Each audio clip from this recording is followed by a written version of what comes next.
Bill Clinton tweeted about the book President George W. Bush wrote about his dad. He tweeted a picture of himself reading the book, calling it a touching tribute, and then hashtag, how are you still not on Twitter? President Bush, quick to respond on Instagram. He posted a screenshot of his predecessor's tweet and wrote, thanks 42, hope you like the book about your pal number 41. Hashtag, how are you still not on Instagram? Nice. Those are more hashtags so far than my college-age sisters use, and that's not all. They also used one that I think only like 5 people on Earth can use, which is hashtag presidential grammars. Now, it's funny, and it seems nice. I don't think most other countries that, you know, have not so smooth transfers of power have leaders tweeting to each other. Yeah. But I don't see this trend sticking around next year when there's a Clinton and a Bush running potentially against each other for the same job. What do you guys think? Probably not. I like to do the friendly conversation on social media. I don't know. Do you think that Bush is going to end up now on Twitter and Clinton's going to join Instagram? If he joins Twitter now, it's going to look like Bill Clinton forced him to do it. Yeah, Clinton on Instagram gives me the same nervous palpitations of or Anthony Weenie. There's an army of handlers, I'm sure. What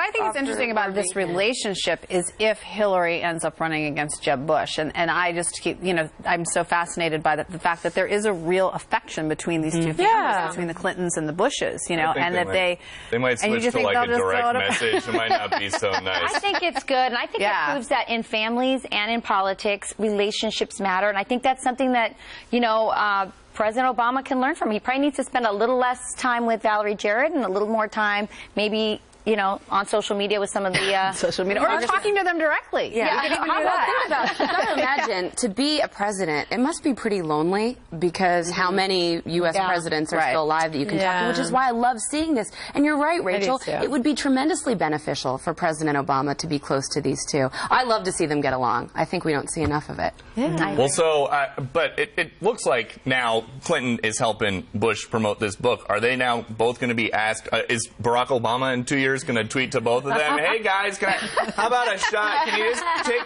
go outside and hold up the book? We'll see. And now this. Goodbye snow days.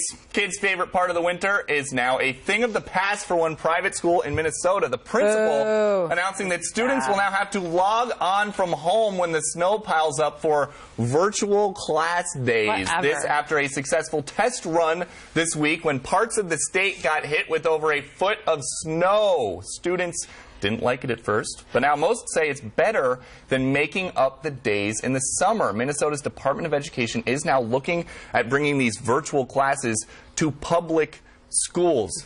That is a... This is horrible. Who wants that? First of all, what kid, when there's a foot of snow outside, says, you know what?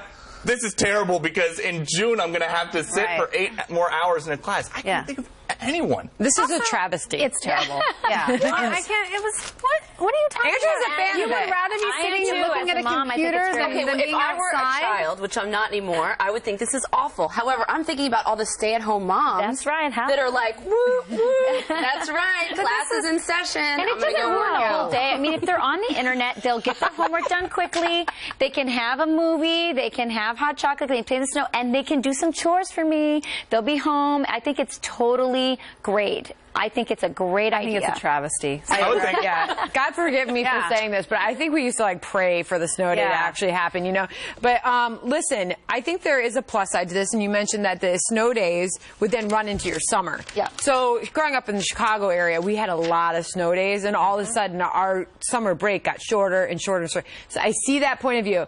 But I still, somebody on this couch is from Alaska, right? How do they handle snow days? That's the thing. I mean, we didn't have a lot of snow days because, first of all, like a foot of snow, that would never. It would have to be such a blizzard. It would have to be like 6 or 7 feet. Seriously, of snow. And then you go down to Louisiana and you see like a snowflake and so shut down everything. When you had them, they were fun. They were rare, so we never had the thing of really there were that many days going in. But when it would occasionally happen, they were so fun. Because you rode on a dog sled to your school. Exactly. And snow is necessary. It can be dangerous to make kids go to school. I think it's a good idea to let them stay home.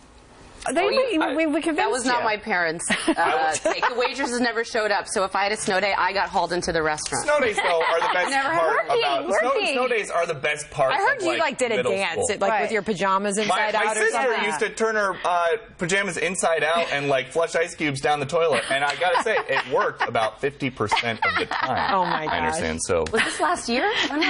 this was a couple years ago. We need to talk about how everyone wants to look good for that tropical vacation, right? But just how far would you go for a great beach body? Seriously, wait until you hear what some women are doing. You're not gonna guess.